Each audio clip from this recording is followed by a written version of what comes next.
Good afternoon. This is Akashvani and I'm Sunil Verma with the midday news.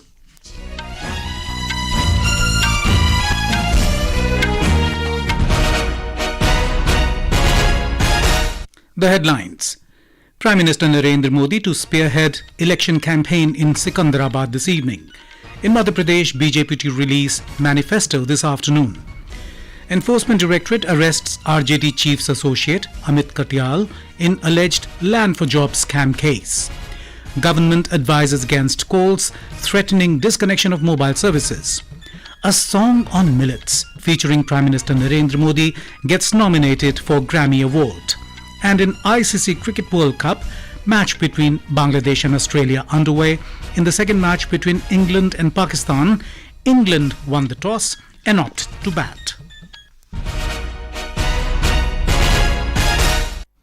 Campaigning for the assembly elections is gaining momentum in the four poll-bound states of Madhya Pradesh, Chhattisgarh, Rajasthan and Telangana. In Madhya Pradesh, Bharatiya Janata Party will release its manifesto Sankalp Patra for the state assembly elections today. Union Home Minister Amit Shah will also address public meetings in the Dhar and Indore districts today. On the other hand, former Chief Ministers Kamal Nath and Digvijay Singh will take command of the campaign in support of Congress candidates. At the same time, leaders of the Samajwadi Party, Bahujan Samaj Party, Aam Aadmi Party and Gondwana Ganatantra Party have also put their full strength in the campaign. In Chhattisgarh, preparations for peaceful and fair polling for 70 seats in the second phase of assembly elections to be held on the 17th of November are in the final stages. Election Commission's observers, district police officers are taking stock of the polling preparations in various assembly constituencies of the state. Meanwhile, in Korba district, notices have been issued to about 1,500 employees on charges of negligence in election work. Deputy District Election Officer Seema Patre said that the Election Commission of India has deployed officers and employees of various departments for the election work. In Rajasthan, 80 political parties including BJP and Congress are in the fray of the state assembly elections. A total of 1,875 candidates are contesting the elections. Out of these, 737 are independent candidates. Bharatiya Janata Party is contesting all 200 seats while Congress is contesting 199 seats. Congress has left one seat for its ally Rashtriya Lok Dal. In Telangana, Prime Minister Narendra Modi will be addressing a public meeting at parade grounds in Secunderabad this evening. He will address the oppressed classes Vishwaroop Sabha organized by BJP and Madhya Reservation Porata Samiti MRPS. It is the second visit of the Prime Minister in a span of just 3 days. He addressed the BC Atmagaurav Sabha held at LB Stadium on the 7th of this month. Meanwhile, electioneering is gaining momentum with several top leaders of different parties taking part in the campaigning across the state. PCC President Revant Reddy is addressing an election rally at Bellampalli, while BRS is holding a state Girijan Atimaya Sabha at Shamirpet to garner support of tribals. That is Girijan Atmiya Sabha, I beg your pardon. Counting of votes in all 5 states will be taken up on the 3rd of December. BJP today hit out at Ashok Gehlot government in Rajasthan over the alleged rape of a minor girl in Dausa.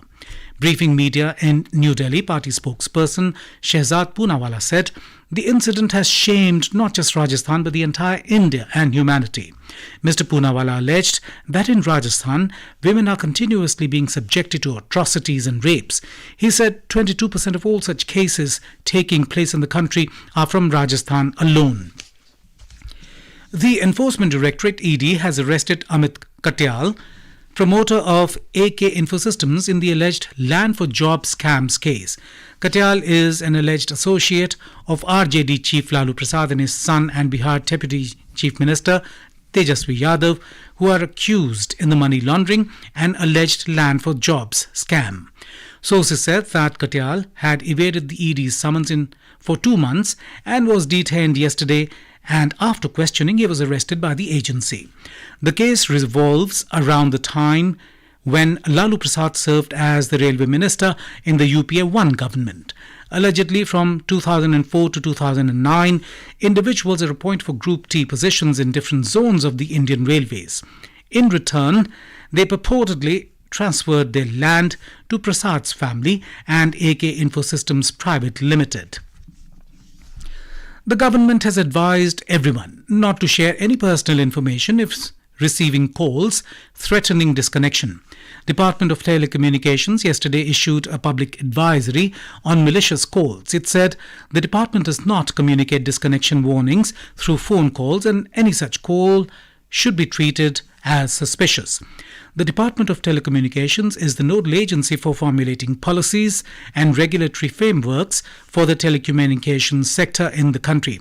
The Communications Ministry said the department has alerted citizens about a surge in malicious calls claiming that mobile numbers will be disconnected within 2 hours. It said these calls are fraudulent attempts to deceive and potentially exploit individuals.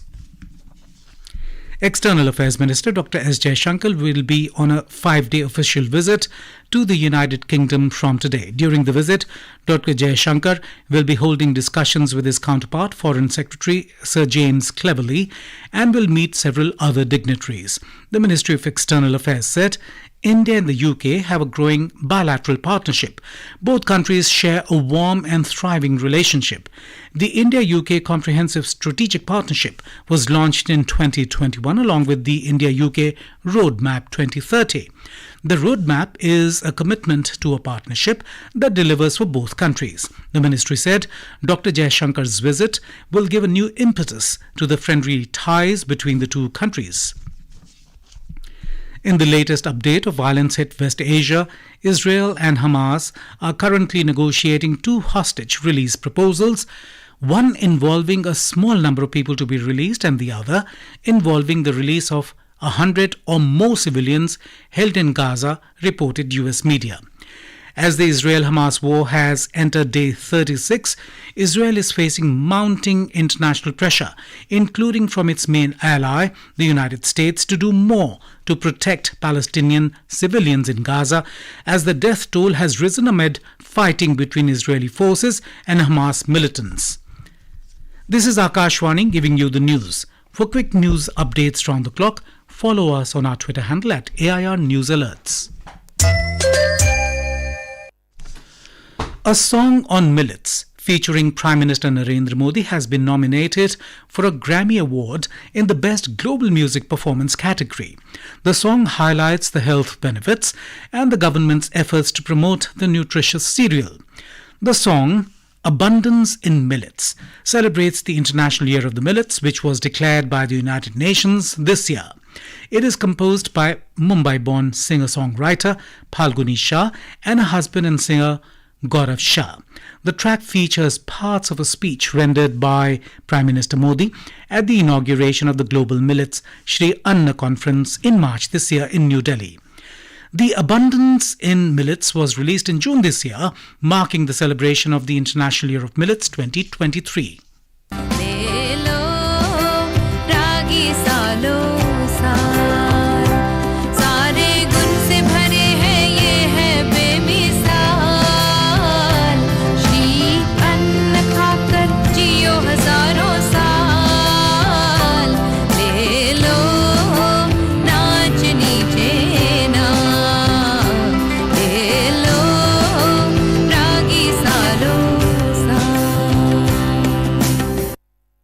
The year 2023 has been designated as the International Year of Millets based on India's proposal that was endorsed by the members of the United Nations Food and Agriculture Organization governing bodies and at the 75th session of the UN General Assembly UNGA. In Uttar Pradesh, Ayodhya is all set to hold a grand Deepotsav today on the eve of Diwali. The state government will aim for the 6th Guinness World Record by lighting 21 lakh diyas today at 51 ghats of Ayodhya, including the Ram Ki Paidi. People can also participate virtually in Deepotsav through the Holy Ayodhya mobile app.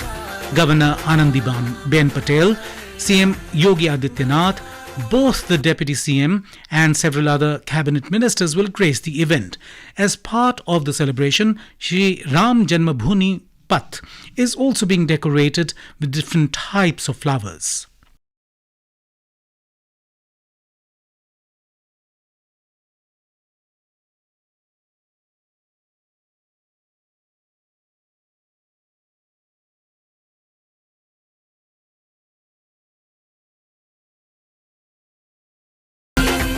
Akashvani correspondent reports that to ensure that people in the city can enjoy the 7th Deepotsav, 24 LED vans have been placed at different locations. People from across the world can also participate online in Ayodhya's Deepotsav by the Holy Ayodhya mobile app. Prime Minister Narendra Modi today paid homage to socialist stalwart Acharya J.B. Kripalani on his birth anniversary. In a social media post, Mr. Modi said, Acharya J.B. Kripalani is widely respected as a true beacon of India's fight against colonialism. He added that his tireless work to strengthen democracy and social equality has etched a permanent mark on the nation's fabric. Prime Minister Narendra Modi today remembered India's first education minister, Maulana Azad, on his birth anniversary. In a social media post, Mr. Modi said, a profound scholar and a pillar of India's freedom struggle. His commitment to education was commendable. He said, Maulana Azad's efforts in shaping modern India continue to guide many people. The Film Bazaar today announced its 10 recommended films for the 54th International Film Festival of India, IFFI. This year, the selection boasts a diverse mix of fiction, docu-shorts, documentaries, a horror film, and even an animated feature which deal with themes relating to the diaspora, both in India and abroad, patriarchy, urban angst, extreme poverty, climate crisis, nationalism and sports and fitness. The films are in English, Hindi, Bengali, Marwadi, Kannada and Maori, a language of New Zealand, and bring together an eclectic mix of subjects. The films include ANU directed by Pulkit Arora, Roti Koon Banasi directed by Chandan Singh Shekhawat, Tuesday's Women directed by Imad Shah, Gidh directed by Manish Saini, Gopi directed by Nishant Gurumurthy, and Iron Women of Manipur directed by Hauban Paban Kumar. In Kerala, a farmer committed suicide in Alappuzha owing to financial difficulties. The deceased, identified as KG Prasad, was the district president of Kisan Sangh, a BJP farmers' organization. The debt-hit paddy farmer left a suicide note blaming the state government and banks for pushing him into a debt trap. Meanwhile, Kerala Governor Arif Mohammed Khan criticized the state government, saying that while farmers are in peril, the state government is extorting money in the name of celebrations. He was responding to the news of the farmer's suicide due to debt in Alappuzha. In Tamil Nadu, 5 people were killed on the spot in an accident and 59 were injured when a government bus and a private bus collided with each other in Varniyam Badi, Tirupattur district today. The incident occurred when a state-owned bus from Bangalore to Chennai crossed over to the other side of the road after losing control and dashed against a private bus coming from the opposite direction on the national highway. In the ICC Men's Cricket World Cup, the match between Australia and Bangladesh is underway at Pune. Australia won the toss and decided to bowl. Bangladesh were 303 for the loss of 7 wickets in 49.1 overs when reports last came in. In the second match between England and Pakistan at Kolkata, England won the toss and opted to bat. England were 6 in 2.1 overs when reports last came in. And now, before we end the bulletin, the headlines once again. Prime Minister Narendra Modi to spearhead election campaign in Secunderabad this evening. In Madhya Pradesh, BJP releases manifesto this afternoon. Enforcement Directorate arrests RJD Chief's associate, Amit Katyal, in alleged land for jobs scam case. Government advises against calls threatening disconnection of mobile services. A song on Millets featuring Prime Minister Narendra Modi gets nominated for Grammy Award. And in ICC Cricket World Cup match between Bangladesh and Australia underway, in the second match between England and Pakistan, England won the toss and opted to bat. And for details of these stories and more, log on to our website www.newsonair.gov.in and News on AIR app. And with that, we end the midday news.